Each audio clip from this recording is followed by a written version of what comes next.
La verdad no se puede buscar con el pensamiento. No se puede reflexionar o racionalizar, puesto que la verdad trasciende al ser humano. La verdad no es humana. Por tanto, el intelecto no nos puede ayudar a encontrarla, puesto que el intelecto se dedica a pensar, a reflexionar y a racionalizar las cosas. Actos que son meramente humanos. El acto de pensar, o de reflexionar sobre algo, no es objetivo, puesto que al pensar, estamos buscando. Estamos forzando una respuesta. Cuando buscamos, inconscientemente estamos colocando delante nuestros deseos, nuestros anhelos, nuestras creencias, nuestra limitada capacidad de comprensión, y lo que encontramos, lo hacemos pasar a través de esta especie de filtro, que se interpone entre la verdad y nosotros. Lo que está haciendo el ser humano, es condicionar la respuesta, y adaptarla a sí mismo, bajo el influjo de todos estos condicionantes. La sabiduría y la verdad que encuentra el filósofo, es subjetiva. La condiciona a sí mismo, a su forma de ser, y a su mundo. Si todos nos dedicásemos a estudiar y a hacer filosofía, encontraríamos una verdad distinta para cada uno de nosotros, puesto que todos somos distintos. Todos somos diferentes. Sin embargo, la filosofía se acerca más a la verdad. Se acerca más a Dios que la ciencia, dado que no trabaja única y exclusivamente con la percepción, con los sentidos. El acto de pensar y reflexionar, hace que el filósofo vaya más allá de la superficie de las cosas, más allá de la envoltura física de las cosas. Además, el filósofo tiene la ventaja de conocer los progresos de la ciencia. Aprovecha el conocimiento de la ciencia, para ir más allá en sus conclusiones. Logra penetrar en el interior de las cosas, y consigue una idea más real y verdadera sobre la realidad, de lo que consigue la ciencia. Al contrario que la ciencia, que rechaza la idea de Dios, el filósofo se pregunta sobre su posible existencia. No puede rechazar la idea de la existencia de Dios, ya que forma parte de las creencias y de la vida de muchos seres humanos. Y el filósofo está obligado a pensar y a reflexionar sobre todos los aspectos que rodean al ser humano. Aunque tampoco está obligado a creer, ya que su pensamiento es crítico y no da a las cosas por válidas, así porque así. Los beneficios que nos puede aportar la filosofía, están relacionados con nuestra forma de pensar, y nuestra forma de vivir.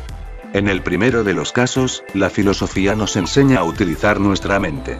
Nos enseña a pensar con claridad, a distinguir lo real de lo irreal, a comprender la realidad, a ser más críticos, y más incisivos con nuestros pensamientos, a pensar con lógica, y a utilizar el sentido común. Nos ayudan a buscar nuestro sitio en el mundo, a comprender el mundo, y a comprenderse a uno mismo.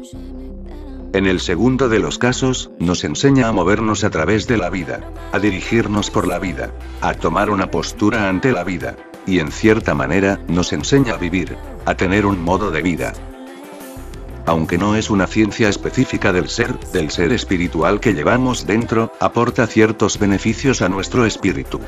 Siendo como es una actividad más humana, y más humanizadora que la ciencia, nos ayuda a clarificar nuestras ideas, a centrarnos en nosotros mismos, a concentrarnos, y a conocernos mejor, aportándonos un poco de serenidad, equilibrio, y sosiego. La ventaja que tiene la filosofía frente a la ciencia, es que al contrario que esta, no tiene unos elementos de base inamovibles. La filosofía parte de una base más flexible. No parte de teorías, ni de leyes, sino de pensamientos. Lo que le permite ver aspectos diferentes de una misma verdad, de una misma idea, sin que por ello tengan que quebrantar ninguna ley o teoría establecida. Incluso se puede cambiar una línea completa de pensamiento, por medio del razonamiento y la lógica. Por eso mismo la filosofía nos libera. Nos libera en cierto modo, de nosotros mismos, de ser, o de pensar de tal o cual manera. Nos hace más flexibles con nosotros mismos. Nos enseña a vivir, y a apreciar nuestra libertad, nuestra forma de ser, y nuestra forma de pensar. Al contrario que los dos mundos anteriores, el mundo de las sensaciones no es una ciencia. Es una búsqueda. Una búsqueda individual y personal, donde no tiene cabida ni las teorías físicas, ni las leyes matemáticas, ni los experimentos, ni la reflexión, ni la razón, ni tampoco el pensamiento. Es la búsqueda conjunta de uno mismo, y del Ser Supremo. Porque cuando uno pone como finalidad en su vida, la de conocerse a sí mismo, y se abre a todo, lo que hace consciente o inconscientemente, es liberarse de todo lo que le ata como ser humano a la vida. Entonces permite que la verdad fluya en su corazón. Y se da cuenta que para buscarse a sí mismo, se ha tenido que liberar de todo lo que significa ser uno mismo. De todo el lastre que tiene como ser humano. Entonces nos vamos dando cuenta, poco a poco, que no somos lo que creíamos ser. Somos algo muy distinto. Que formamos parte de algo que trasciende a los sentidos y al pensamiento. Que formamos parte del ser que está dentro de todas las cosas. De un Ser Supremo, Creador, que nos ha dado la vida.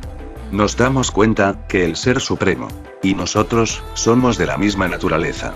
Que estamos hechos de lo mismo, y que el universo que nos rodea está igualmente hecho de la misma naturaleza de Dios. Formamos parte del todo, de lo que hay, de lo que es. Somos lo mismo, somos naturaleza divina. A medida que vamos tomando conciencia de nuestra verdadera naturaleza, nuestra vida se va llenando de naturaleza divina. Y dicha naturaleza está llena de armonía, de equilibrio, de paz, de sosiego, de serenidad, y cómo no, de amor, de alegría, de humildad, y de compasión. Nuestra vida se vuelve más intensa, se vuelve más auténtica. Entonces nos damos cuenta que somos lo que somos, no lo que pensamos o creemos ser. Nos damos cuenta que la verdad tan ansiada y deseada, no es algo que uno aprende. No es algo que uno descubre. No es algo que uno encuentra. La verdad es un sentimiento. Es como el amor. Se siente o no se siente. Se vive o no se vive. Porque la verdad es un sentimiento que está vivo. Que vive dentro de nosotros, y de todo lo que forma parte del universo. Cada ser humano tiene la libertad de elegir su propio camino. Algunos eligen el camino de la ciencia. El mundo de las percepciones. Que corresponde a los que creen que su naturaleza está relacionada con aquello que hacen. Si lo miramos desde la perspectiva del desarrollo del ser humano, desde que nace hasta que muere, el mundo de las percepciones corresponde a la etapa más temprana de su desarrollo, la niñez. En esta etapa impera el mundo de los sentidos. Todo lo tocan, lo muerden, juegan con todo aquello que les atrae por sus colores o por sus formas. Los niños descubren el mundo que les rodea, por medio de sus sentidos. Es la etapa del hacer, y del descubrir. Los niños hacen y descubren cosas. Al igual que la ciencia. Otros toman el camino de la filosofía. El mundo de la razón. Que corresponde a los que creen que su naturaleza está relacionada con aquello que piensan. Es el mundo de los pensamientos, que corresponde a la etapa de la adolescencia en el ser humano. Es la etapa en la que el ser humano comienza a pensar las cosas, y a reflexionar sobre ellas. Los adolescentes piensan, y reflexionan. Al igual que la filosofía. Otros toman el camino de la espiritualidad. Que no creen que son, ni lo que hacen, ni lo que piensan. Sino que simplemente son, o tratan de ser.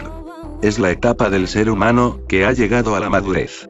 Que siente, y vive la vida con intensidad. Somos libres de ser, como queramos ser. De hacer lo que queramos. Pero separar estas tres disciplinas, no beneficia en nada al ser humano. Puesto que las tres, forman parte de la naturaleza humana. De la forma de ser del ser humano. Porque mientras unos hagan, otros piensen, y otros sean, el ser humano se sentirá perdido. Habrá perdido parte de su naturaleza, puesto que las tres, son actividades naturales del ser humano. Esta separación, esta especialización, conlleva una pérdida de realidad en el ser humano. Puesto que nos hace perder la idea de conjunto, la de la totalidad. Entonces nos sentimos perdidos, y nos aferramos a lo que tenemos. A lo que sabemos, o creemos que sabemos. Y en muchos casos, lo hacemos inaccesible a los demás. De esta forma nos protegemos de nuestra propia ignorancia, y de nuestros propios miedos. Impedimos así que los demás, se apoderen de nuestra realidad. De aquello que consideramos como real. Una realidad falsa al fin y al cabo. Pero que a falta de otra cosa, nos hace sentir seguros. Sin embargo, el conocimiento de la realidad, cuando esta es una realidad falsa, solo nos puede ofrecer una falsa seguridad. Hemos decidido separar nuestra naturaleza humana. Hemos decidido crear tres mundos diferentes, de uno que debería ser único. Puesto que Aunque unos estén más alejados que otros de nuestra verdadera naturaleza, de la naturaleza divina, los tres forman parte de nuestro mundo, de la naturaleza del ser humano. Vivimos en el mundo, aunque nuestra verdadera naturaleza sea divina. Y por tanto, debemos de aprender a desenvolvernos en los tres mundos, e integrarlos en nuestro ser. Integrarlos en nuestra vida, y vivirla lo más intensamente posible.